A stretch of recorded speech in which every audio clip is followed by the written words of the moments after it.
कहानी की शुरुआत में एक आदमी को दिखाया जाता है जिसका नाम योजी गिनबर्ग होता है। इसे ट्रैवल करना बहुत पसंद है, इसीलिए ये बोलीविया जाता है जहाँ से ये heart of the Amazon forest जाना चाहता है। ये एक बहुत बड़ा और बहुत घना जंगल है और जब ये अपने सफर में होता है एक नदी को नाव से पार कर रहा होता है तो उसी बोट में इसकी मुलाकात एक आदमी से होती है। ये भी एक ट्रैवलर है और इसका नाम मार्कस होता है। मार्कस प्रोफेशन से एक टीचर है और बहुत ही इंटरेस्टिंग पर्सनैलिटी का मालिक है। मार्कस को अपना यहाँ पर एक पुराना दोस्त भी मिलता है जिसका नाम केविन है और वो केविन की और यूसी की मुलाकात करवाता है। केविन एक फोटोग्राफर और ट्रैवलर है जो लगभग पूरा साउथ अमेरिका घूम चुका है। अब अगले दिन योसी जब मार्केट से जा रहा होता है तभी पीछे से उसे एक आदमी आवाज लगाता है और वो उसे पूछता है, आर यू अमेरिकन? योसी कहता है कि नहीं, मैं ऑक्यूपाइड पैलेस्टीन से हूँ, मैं अमेरिकन नहीं हूँ। और उसके बाद ये दोनों बातें करते हैं और वो आदमी योसी को बताता है कि जंगल की गहराइयों में अभी भी ऐसे आदिवासी हैं जिन्हें दुनिया के बारे में कुछ भी नहीं पता और ना ही दुनिया ने कभी उन्हें देखा है। ये एक हिडन वर्ल्ड है और अगर तुम चाहो तो मैं तुम्हें वहाँ तक ले जा सकता हूँ। वो अजनबी यूसी को अपनी एक फोटो भी दिखाता है जिसमें वो आदिवासियों के साथ खड़ा होता है और अब यूसी को यकीन आ जाता है कि ये सच बोल रहा है। वो वापस आता है और वो ये बात मार्कस को और केविन को बताता है। यूसी बहुत एक्साइटेड होता है और वो उन्हें कहता है कि हम एक ऐसी दुनिया देख सकते हैं जिसे आज से पहले किसी ने नहीं देखा। मार्कस कहता है कि तुम उस अजनबी की बातों पर कैसे यकीन कर सकते हो और जिन आदिवासियों के बारे में किसी को भी नहीं पता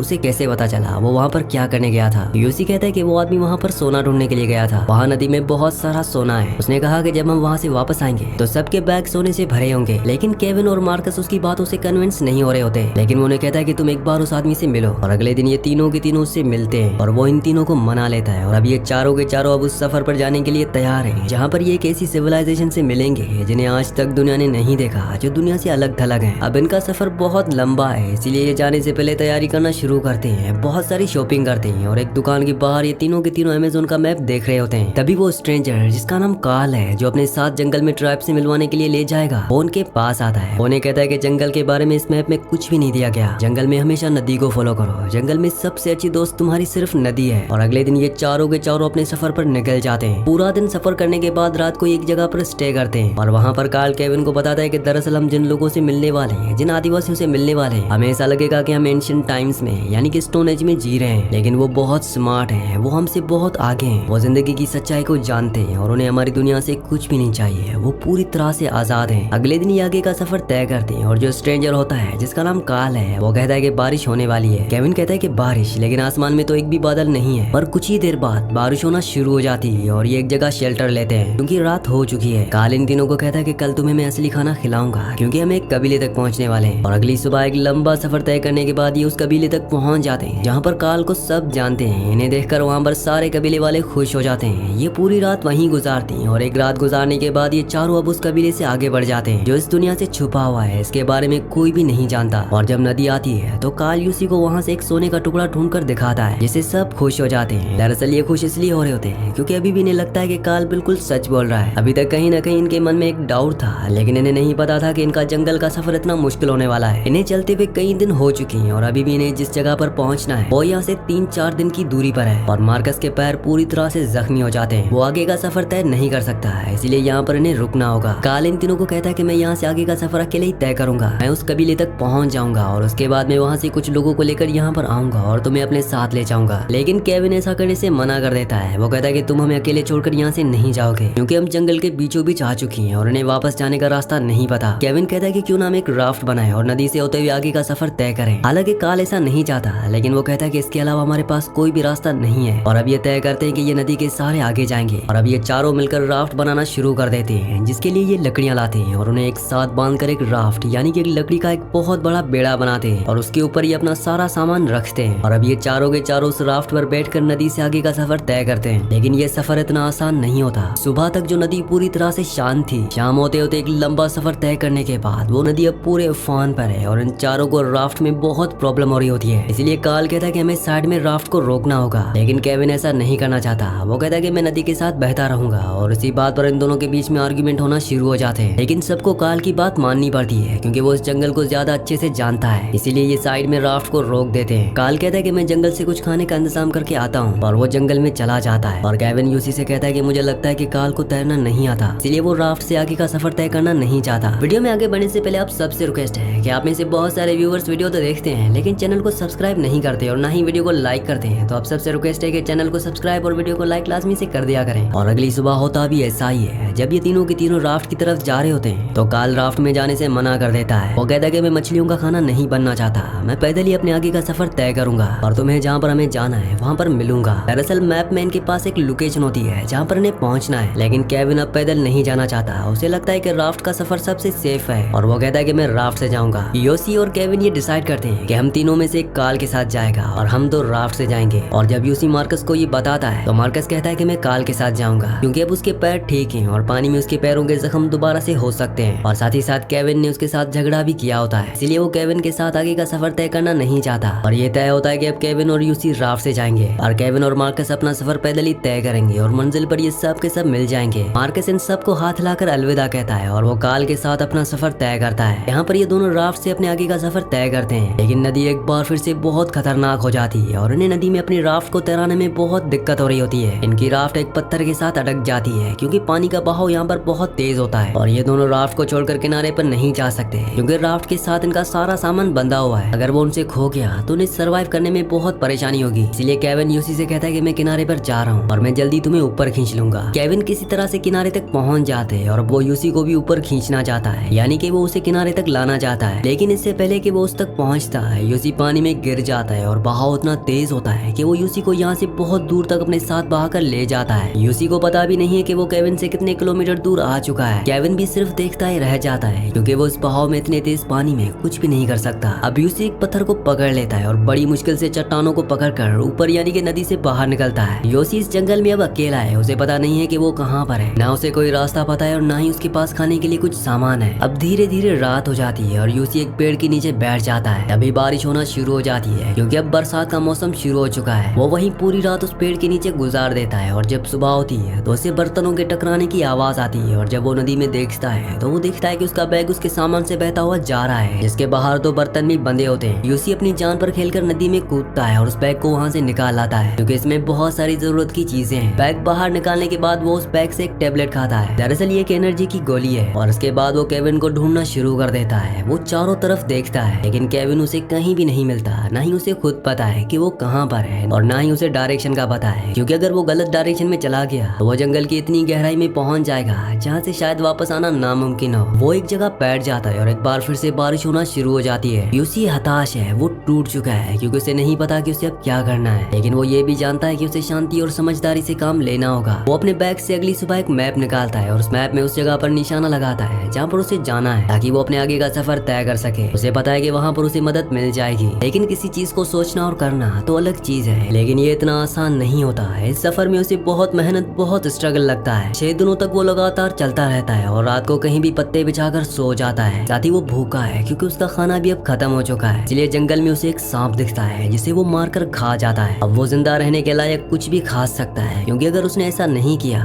तो वो भूख से मर जाएगा। यूसी के लिए इस जंगल में हर दिन मुश्किल होता जा रहा है क्योंकि वो कमजोर हो रहा है। एक रात को जब वो सो रहा होता है तब यूसी आवाज आती है। यूसी इस बात से खुश हो जाता है। वो सोचता है कि उसका दोस्त केविन आसपास ही है। वो उसे आवाज लगाना शुरू करता है लेकिन उसे आसपास कोई भी नहीं दिखता और तभी उसके सामने मार्कस खड़ा होता है। वो मार्कस को देखकर खुश हो जाता है। वो अपनी टॉर्च चलाता है लेकिन वहाँ पर कोई भी नहीं होता। शायद अब उसे हेलुसिनेशन होना भी शुरू हो गए हैं। लेकिन इससे पहले कि वो दोबारा सोता उसे एहसास होता है कि उसके आसपास कोई खतरनाक जानवर है। वो अपना लाइटर जलाता है। यूसी के पास एक स्प्रे होता है। उस स्प्रे को वो आग के ऊपर डालता है और वो आग उस जानवर की तरफ जाती है जिससे वो जानवर भाग जाता है। और जब सुबह यूसी उठता है तो देखता है कि उसके चारों तरफ बिच्छू, चींटियां, सांप या खतरनाक इंसेक्ट्स हैं और एक जोक उसकी स्किन के अंदर जा चुकी होती है, इसलिए उसका सर पूरी तरह से फूल चुका है। वो अपनी स्किन को काटता है और उस जोक को वहाँ से निकाल देता है। यूसी थका हुआ है, वो जख्मी है, वो भूखा है, उसके अंदर एनर्जी नहीं है और उसके बाद भी उसे अपना सफर तय करना है। और जब वो सफर तय कर रहा होता है तभी उसे वहाँ पर चिड़िया के अंडे दिखते हैं और वो उन अंडों में से एक अंडा खा लेता है। हालांकि इससे पहले वो सॉरी भी कहता है क्योंकि जैसे जैसे उसके जंगल में दिन बीतते जा रहे होते हैं उसे जिंदगी की इंपॉर्टेंस का एहसास होता है कि जिंदगी कितनी प्रीशियस है और किसी को भी किसी की जिंदगी अपने मतलब के लिए नहीं लेनी चाहिए। यूसी अब यहाँ से आगे बढ़ जाता है और तभी उसे वहाँ पर कुछ सामान दिखता है जो इंसानों ने वहाँ पर छोड़ा हुआ है, लेकिन आसपास कोई भी नहीं होता। यूसी कई दिनों से चल रहा है इसलिए उसके पैर जख्मी हो चुके हैं। वो अपने जूते और सॉक्स निकालता है और उसे एहसास होता है कि मार्कस का पैर जब जख्मी था तब उसे कैसा एहसास हो रहा होगा और वो मार्कस से माफी मांगता है। वो कहता है कि मुझे उस टाइम तुम्हारे दर्द का एहसास नहीं था, लेकिन अब मैं फील कर सकता हूँ। मैं एक अच्छा इंसान नहीं हूँ और जो भी मेरे साथ हो रहा है वो मैं डिजर्व करता हूँ। दरअसल उसे इस बात का भी एहसास होता है कि मार्कस को उसे कार्ल के साथ नहीं भेजना चाहिए था, बल्कि उसे अपने साथ ही रखना चाहिए था और इन सबको एक साथ जर्नी तय करनी चाहिए थी। लेकिन अब वक्त का पहिया बहुत आगे निकल चुका है। इसके बाद यूसी अगले दिन अपना सफर दोबारा से तय करता है और जब वो रास्ते में जा रहा होता है तभी उसे किसी के जूते के पैर का निशान दिखता है जो बहुत पुराना नहीं होता। इससे वो काफी खुश हो जाता है। उसे लगता है कि ये जूते का निशान केविन का है और वो केविन को आवाज लगाना शुरू कर देता है। तभी वो देखता है कि सामने अंडे के कुछ छिलके होते हैं और ये वही अंडा होता है जो एक दिन पहले उसने खाया था, यानी कि वो सही डायरेक्शन की ओर नहीं जा रहा। वो एक बार फिर से उसी जगह पर पहुंच गया है जहाँ पर वो एक दिन पहले था। इस बात से वो काफी डिमोटिवेट होता है, लेकिन उसने ठान लिया होता है कि वो हार नहीं मानेगा और वो कहता है कि मुझे नदी के साथ चलना होगा और वो अपना आगे का सफर एक बार फिर से जारी रखता है। वहीं दूसरी तरफ दिखाया जाता है कि केविन को कुछ लोग नदी के किनारे पड़ा हुआ देखते हैं। दरअसल केविन उस जगह से जहाँ पर यूसी है वहाँ से 150 मील दूर है, यानी कि वो बहुत दूर है और इन दोनों को आज पूरे 14 दिन हो चुके हैं, यानी कि केविन भी लोगों को 14 दिनों के बाद मिला। उसकी हालत इतनी खराब होती है कि बिना सहारे के वो चल भी नहीं पाता, लेकिन वो अब सेफ है क्योंकि वो इंसानों के बीच में है। और एक दिन आराम करने के बाद जब वो रिकवर हो जाता है तो वो बोलता है कि मेरा दोस्त भी जंगल में फंसा हुआ है, उसे ढूंढने के लिए हमें जाना होगा। दरअसल वो ये बात फॉरेस्ट ऑफिसर से कहता है। वो केविन को कहता है कि ये सब करना बेकार है क्योंकि अब तक वो जिंदा नहीं बचा होगा, तुम जिंदा बच गए, ये अपने आप में एक मिरेकल है। लेकिन केविन किसी ना किसी तरह से फॉरेस्ट ऑफिसर को मना लेता है और अब ये हेलीकॉप्टर से यूसी को ढूंढने के लिए जाते हैं। और जब यूसी जंगल में सफर तय कर रहा होता है तभी उसे हेलीकॉप्टर दिखता है और वो हेलीकॉप्टर को देखकर बहुत खुश हो जाता है। उसके पास एक लाल रंग का बहुत बड़ा कपड़ा होता है, वो उसे हिलाता भी है, लेकिन हेलीकॉप्टर इतना ऊपर है कि वो जंगल में यूसी को नहीं देख सकता और वो वहाँ से आगे निकल जाता है। यूसी को इस बात से बहुत डिसअपॉइंटमेंट होती है, वो पूरी तरह से टूट जाता है क्योंकि वो समझ चुका था कि हो ना हो ये हेलीकॉप्टर उसे ढूंढने के लिए आया है। वहाँ दूसरी तरफ केविन भी इस बात से हताश हो जाता है कि उसे यूसी नहीं मिला, लेकिन उसे पूरा यकीन है कि वो जिंदा है और वो फॉरेस्ट ऑफिसर से बोलता है कि हमें उसे दोबारा ढूंढने जाना होगा। ऑफिसर बोलता है कि जितना तुम कर सकते थे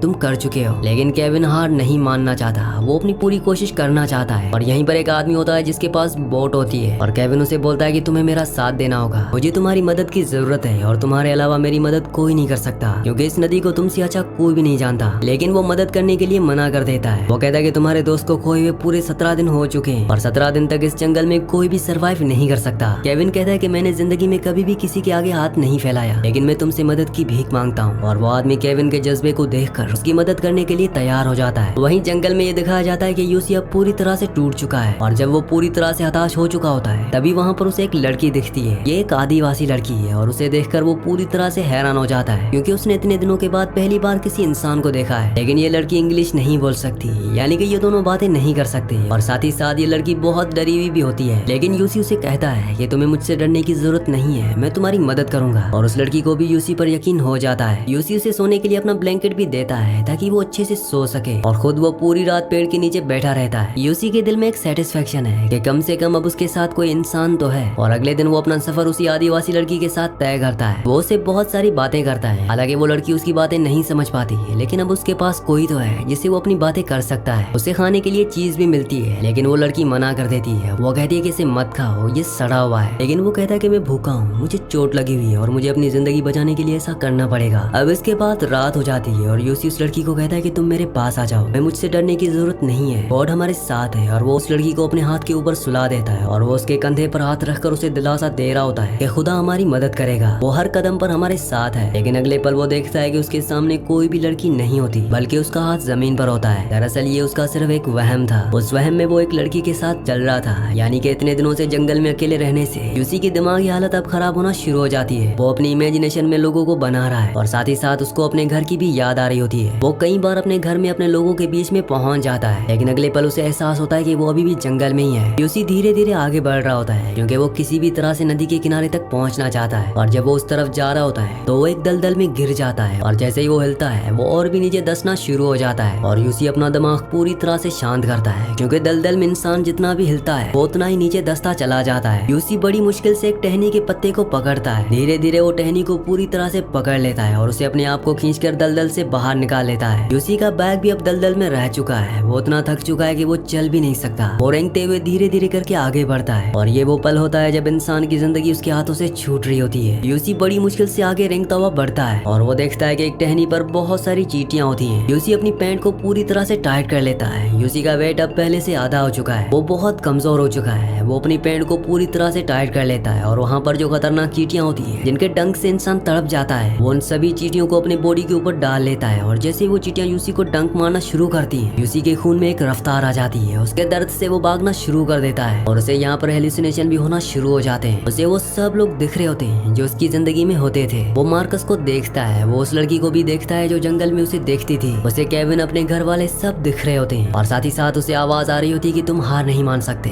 डोंट गिव अप, तुम आगे बढ़ते रहो। और यूसी भागता हुआ किसी तरह से नदी के किनारे पहुंच जाता है और वहाँ पर पहुंचते ही वो जमीन पर गिर जाता है और बड़ी मुश्किल से बड़ी बड़ी लकड़ियां लाता है और लकड़ियों का साइन बनाता है ताकि ऊपर से अगर कोई हेलीकॉप्टर गुजरे तो इस साइन को देखकर वो समझ जाए कि यूसी यहाँ नीचे है। और तभी वहाँ पर एक कछुआ आता है। यूसी एक पत्थर उठा लेता है ताकि वो उसे मारकर खा ले, लेकिन वो उसे नहीं मारता और उसे कहता है कि तुम जिंदा रहोगे, तुम्हें डरने की कोई जरूरत नहीं है। हालांकि वो भूखा है लेकिन फिर भी वो उस कछुए को जाने देता है और दोनों हाथ फैलाकर आसमान की तरफ देखते हुए वो गॉड को थैंक्स बोलता है। हालांकि वो जानता है कि वो यहाँ से घर वापस नहीं जा सकता, लेकिन फिर भी गॉड ने उसे इतनी ताकत दी कि वो घने जंगल से किनारे तक पहुँच सका। अगली सुबह ये दिखाया जाता है कि उसका दोस्त केविन उसे चारों तरफ ढूंढ रहा होता है और वो उसी किनारे पर पहुंच जाता है जहाँ पर लकड़ी से उसने हाय लिखा है, लेकिन केविन उस हाय को नहीं देख पाता। वो चारों तरफ देखता है लेकिन यूसी यहाँ पर कहीं भी नहीं होता। उसके साथ जो आदमी होता है जिसकी ये बोट होती है वो कहता है कि तुमने बहुत कोशिश कर ली है लेकिन अब हमें वापस जाना चाहिए, यहाँ से आगे हम नहीं जा सकते। और वो बोट पर बैठकर वापस जाने लगते हैं और तभी यूसी जो कि सो रहा होता है उसे बोट के इंजन की आवाज आती है और जब वो बड़ी मुश्किल से उठकर देखता है तो वो देखता है कि केविन उसे ढूंढने के लिए यहाँ पर आया था, लेकिन अब वो जा रहा है। वो बहुत मुश्किल से खड़ा होता है, उसके अंदर इतनी हिम्मत नहीं होती कि वो केविन को आवाज लगा सके और यूसी के हाथ से एक बार फिर से अपनी जिंदगी को बचाने का मौका निकल रहा होता है। लेकिन तभी केविन देख लेता है कि वहाँ पर यूसी खड़ा है। वो जल्दी से बोट के साथ वापस आता है और वो यूसी को अपने गले लगा लेता है। यूसी को जिंदा पाकर वो बहुत खुश होता है। हालांकि इनकी दोस्ती बहुत लंबी नहीं थी लेकिन इनके बीच में बहुत गहरा रिश्ता था, इसीलिए केविन ने कभी हार नहीं मानी और वो यूसी को ढूंढता रहा। वो यूसी को लेकर वापस उस जगह पर आ जाता है जहाँ पर इंसान रहते हैं और वहाँ पर यूसी को जिंदा देखकर सब हैरान होते हैं। केविन के यकीन ने और यूसी के जज्बे ने उसे जिंदा रखा और इस तरह से यूसी की जिंदगी बच जाती है। आखिर में हमें ये बताया जाता है कि कार्ल और मार्कस का कभी भी पता नहीं चला। हालांकि केविन ने उन्हें कई हफ्तों तक ढूंढा भी लेकिन उनका कभी कोई सुराग नहीं मिला और बाद में ये पता चला कि अथॉरिटीज को यानी कि गवर्नमेंट को कार्ल की तलाश थी। इससे पहले भी वो ट्रैवलर्स को इस तरह से ले गया था और कार्ल ने जिन ट्राइब्स के बारे में, जिन आदिवासियों के बारे में बताया था, इस तरह के कभी कोई आदिवासी नहीं थे और आज तक किसी को ये नहीं पता चला